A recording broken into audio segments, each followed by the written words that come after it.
"Light," the old woman croaked, frog-like. She wasn't really so old, Miles saw now. It was only her sight and the cane that gave the illusion of age. She might be as young as 50. She stood patiently waiting, while 3 of Williams's men brought torches and stationed them in the stands around the slab, creating a bright circle of light around the young girl in the center of the shadowy room. The girl wore a thin white dress, little more than a shift, and Miles had the unwilling thought that she must be cold, drugs or no. It was early April, warming outside, but in this dank, mold-dripping hell, there was no warmth. "Go ahead, Aura," Williams told the old woman, his voice deep and solicitous, and Miles felt a sudden poisonous envy. Williams wasn't even a good Christian. He went to church, certainly, as they all did, but that didn't stop him from keeping 2 mistresses in his manse. Rumour said that Williams was so brazen about it that the mistresses slept on the same floor as his wife. He will get his reward in the hereafter, Miles thought, feeling a grim satisfaction at the idea. And there won't be any seers to grease the skids there. The old woman had bent over the younger one now, pulling her arms from her dress. She rolled the bodice of the dress down to the girl's waist, revealing her breasts and the milk-white skin of her torso. Miles crossed himself and looked away, but a moment later his eyes had gone back, almost unwilling.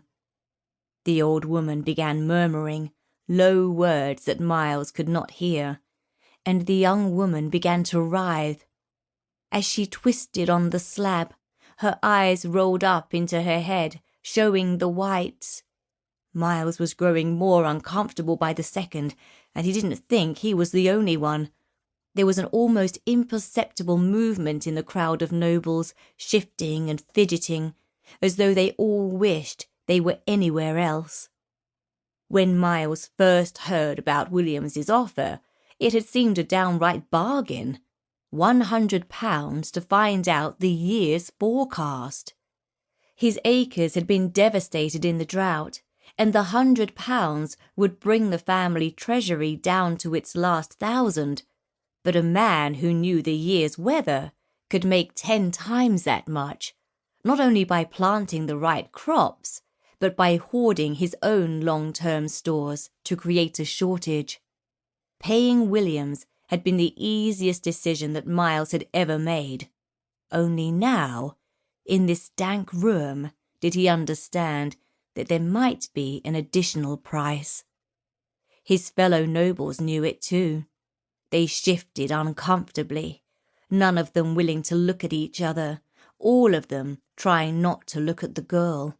She had arched her back now, lifting her torso off the table, and her eyes continued to gaze whitely at the ceiling, almost as whitely as those of the old woman who stared down at her, her palm placed flat between the girl's breasts.